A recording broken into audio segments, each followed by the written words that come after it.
Surrey Hills TV Burp. Sponsored by Mars Planet?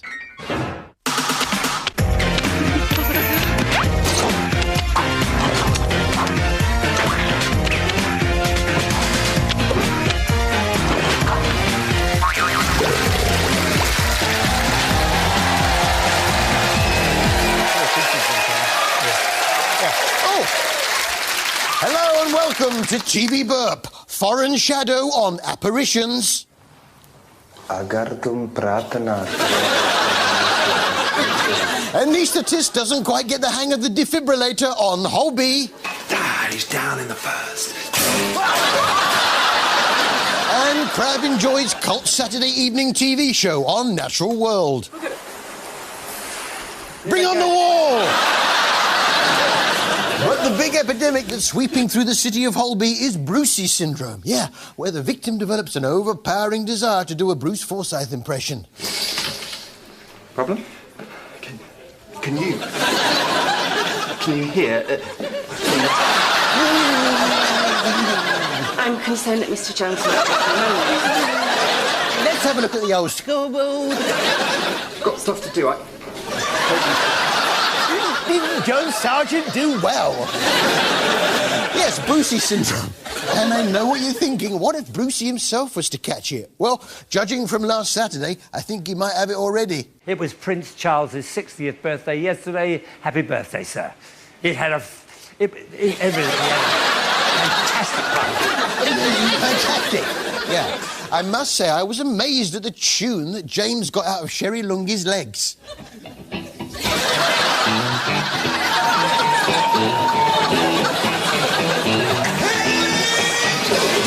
Playing a lady's leg as a guitar, yeah. I fancy a go at that.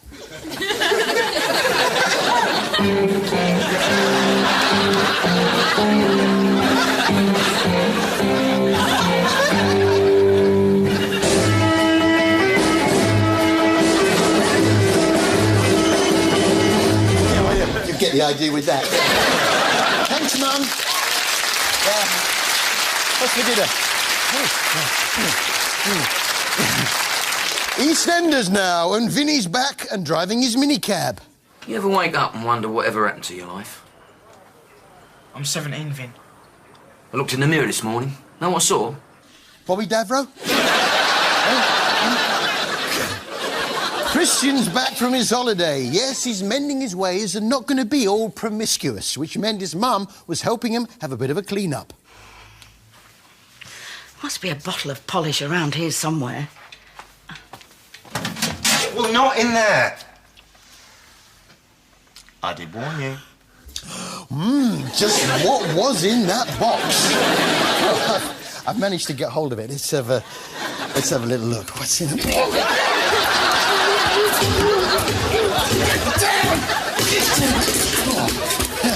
Roxy had her baby, yes, in Walford General, but the poor little thing was premature. So to cheer her up, Ronnie did one of her budgie impressions.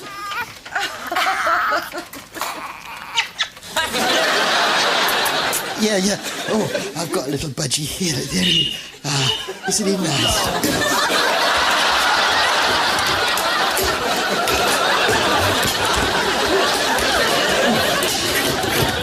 It was hard work, that labour, though. It left Roxy's forehead quite sticky. In fact, Dad Archie got stuck fast. She's beautiful. Just like her mum. Why couldn't it show? Elsewhere in Walford General, Max was still in a coma, so little Abby brought in a tape for him of her playing the piano to try and wake him up.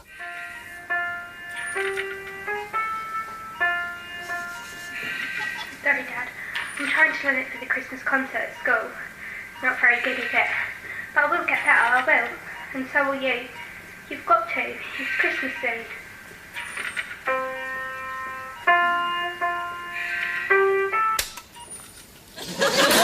That doesn't seem to be working, Abby. Try this, Max. Wake me up!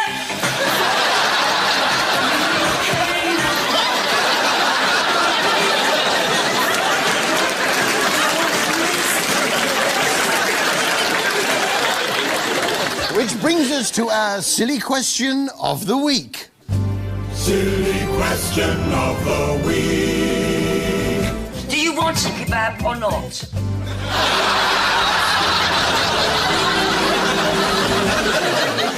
I was most surprised to see the back of my own head on Secrets of Egypt this week.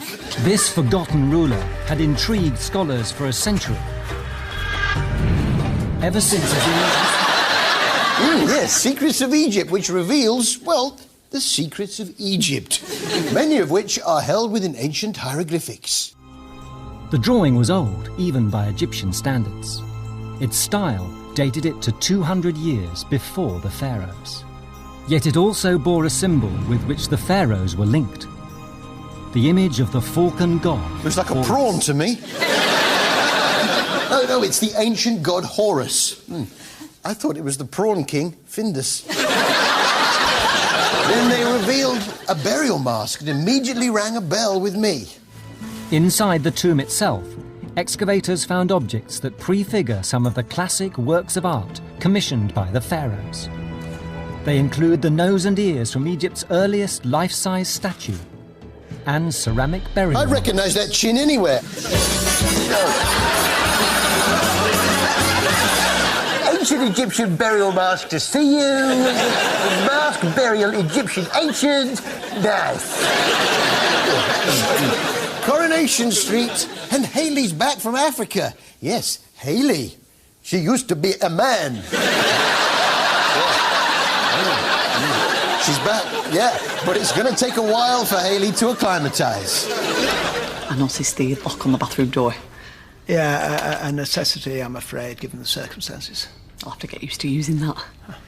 Yeah, she's only just got used to sitting down to use it.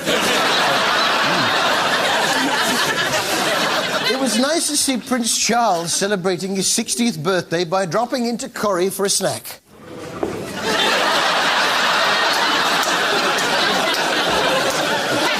Happy birthday, my lord, from all of us here on the TV Burp team. What animal do you think Gail Platt most resembles? David, the day I start taking fashion advice off you is the day I know I've officially lost it. I do not want to look like an emu.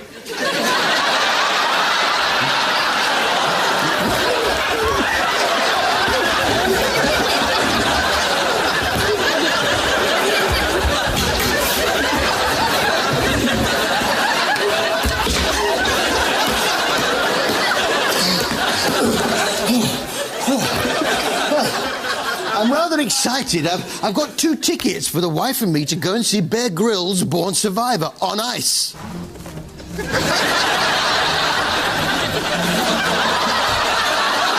I want my money back! No, you're not going without me.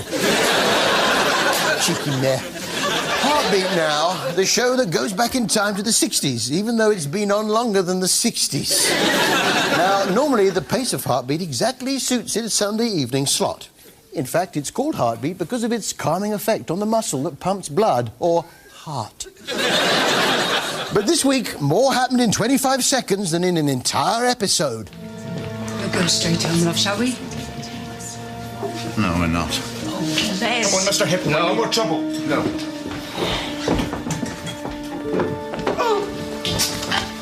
Right, that's it! You're under arrest!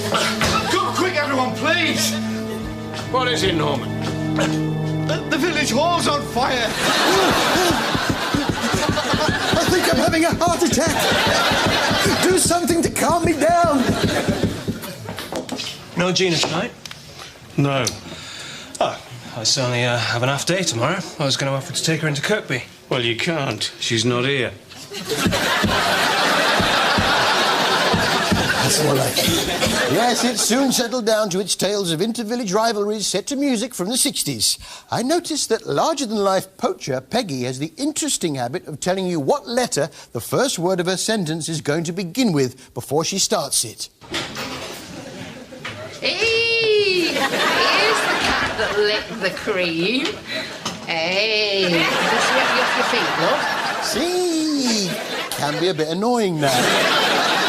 Elsewhere, Dawn had fallen for an out-of-towner, and ooh, he was ever so glamorous. Yes, he had a bit of everything. Blimey! What put that smile on your face? His name's Johnny and he drives a sports car. You should see him. He looks like Georgie Best and Jim Morrison rolled into one. And he speaks French. He's going to come and pick me up for a drive later, but I don't know what to wear. What should I wear? Just be yourself. Oh, don't be daft. He's dead posh. George Best and Jim Morrison, eh? Well, me, I'd go more for Engelbert Humperdinck. A bit of Michael Rennie and perhaps a dash of David Frost. Sean Connery and Paul McCartney. Oh. I like George Best. I like Jim Morrison. I like Engelbert Humperdinck. Michael Rennie's good and David Frost. I like Sean Connery, but I also like Paul McCartney. But which is better?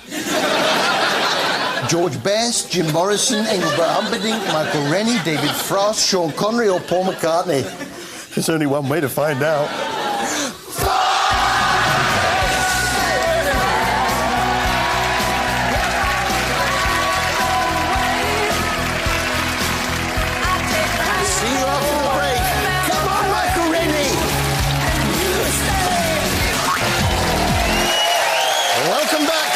TV Burp.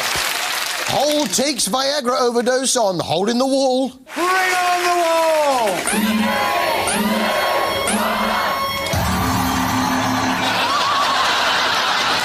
Musical wind breaking from Denise Van Outen on Now That's What I Call 1983. He's here tonight. He's so gorgeous, isn't he, ladies? It's Paul Young. And crazed Esther Ranson kept in a straitjacket on I'm a Celebrity, Get Me Out of Here. I must say, I am enjoying the Robert Llewellyn vehicle, How Do They Do It?, in which interesting things are explained. In previous weeks, we've seen how fresh water is piped to London taps, the secrets of the Zamboni resurfacing machine, and how wind power is transformed into electricity. I can't help thinking they've explained most of the really interesting stuff and are starting to scrape the bottom of the barrel.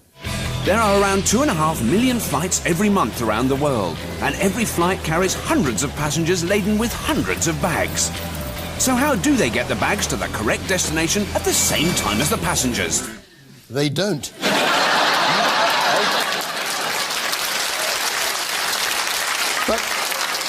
But carry on, Robert. Don't let me put you off.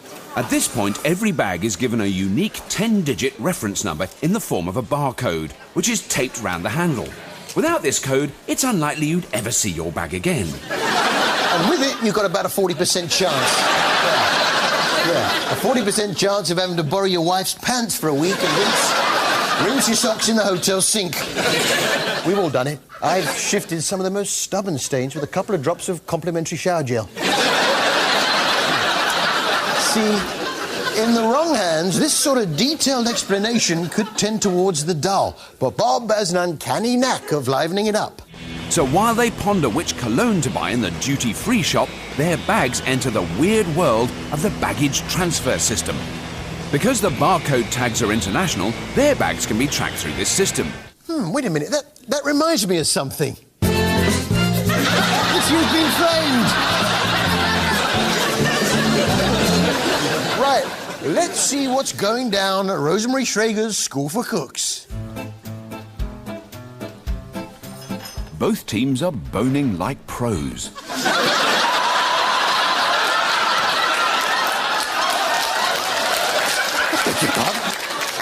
Of course, with food, it's all in the presentation, isn't it?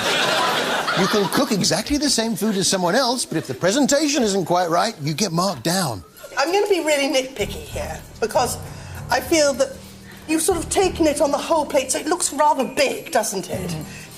I would have probably put it sort of slightly close together. Yeah. Do you see what I mean? Brought it in a little bit. Just like, even just doing that changes it. Yeah, it makes all the difference. See, I would have thought one way to really improve the presentation of that meal would be to throw a few chips on.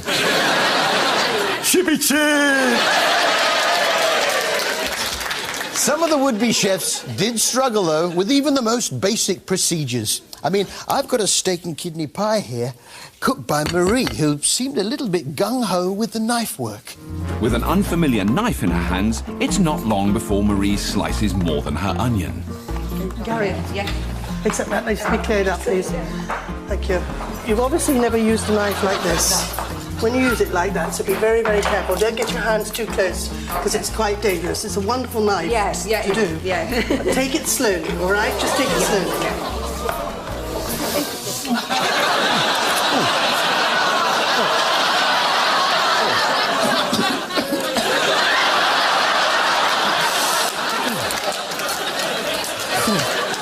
She hadn't even trimmed the nails.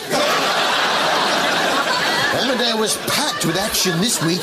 First, Matthew King got engaged to Anna D'Souza, and Anna's dad, Donald, was most annoyed. Maybe it was because he had his eye on Matthew himself, but I'd never had him down as a curb crawler. Oh, I'm sure we can come to some mutually beneficial arrangement. You're offering me money. Everyone has their price, even you. Yes, Donald took it all very badly. So badly, in fact, that he died. Fortunately, Matthew King was there with a friendly word to ease him into the next world.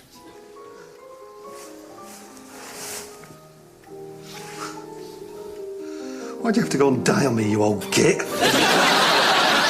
Yeah, Donald wasn't the most popular character in the village. In fact, it looked like there was going to be a problem drumming up enough locals to carry his coffin. They might want us to be pallbearers. I doubt it. Anna's already asked me to do it. And what did you say? I said yes. Not the kind of thing you can refuse, is it?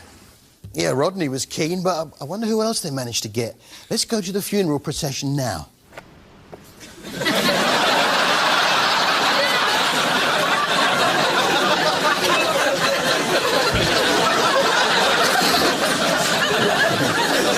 It's interesting how they treat death in the soaps. Donald D'Souza got a nice bit of piano music. Not sure it entirely matched the pictures.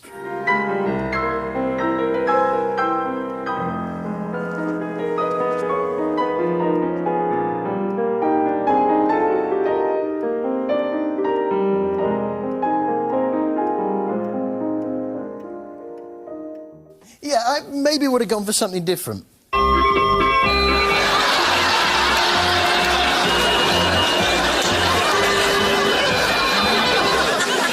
What did Diana from X Factor do with herself the week she had laryngitis and couldn't sing? Saturday night was quite horrific. I was sat watching the X Factor on TV and I hated it. Well, why'd you enter it then? It's better than watching Merlin. But the big question was Diana well enough to sing? Well, she was certainly determined. Throat or no throat, I am going to give the performance of my life tonight. Yeah, well, I'd like to hear her sing with no throat. Yeah. I imagine it would sound a bit like this.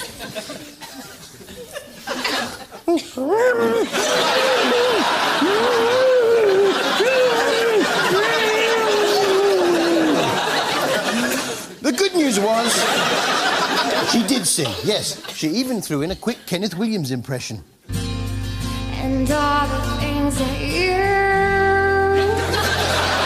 Matron! I think my favourite character on X Factor is creative director Brian. I just really like his style, and it's quite easy to achieve. All you need is a grey V-neck jumper. Tonight, Daniel has his biggest performance yet. If he messes this up, it'll be a living nightmare. Hey, I'm just like Brian off X Factor.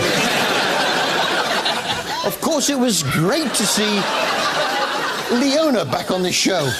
What a triumphant return, and what a build-up. Here's a reminder of the astonishing story of our very own Leona Lewis. Her journey began 2 years ago. Leona! Since taking the X Factor crown, she has become a global superstar!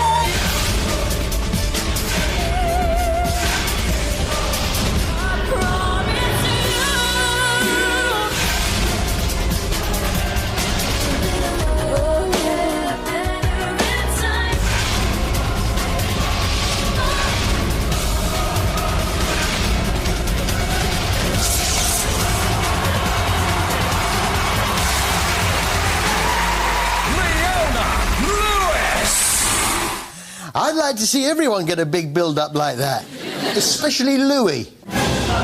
He's Irish. He's got a a big house in Ireland. He's the only judge able to pronounce Ioghan quick. He eats shamrocks for breakfast. What are the public thinking? He didn't like Daniel. Everything was good, but you were bad. He secretly loves Simon. He pulls funny faces. Can we win the competition? Yes, we can! Louis Walsh. Which brings us to our very occasional item, the many faces of Louis Walsh, number 3, Smug. The many faces of Louis Walsh. Guys, listen, the Beatles is timeless music, and you can sing, you dance, you entertain, you have fun. That's what the X Factor is all about, and you've got it all.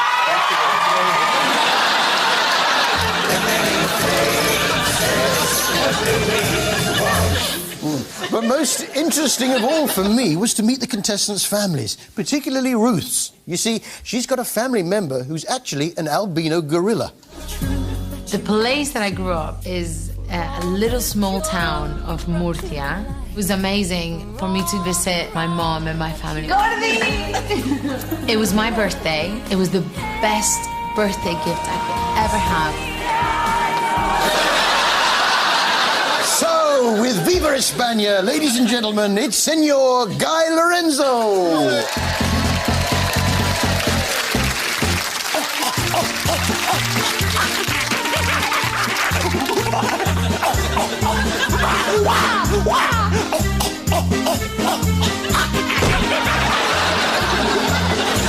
Get the slap out of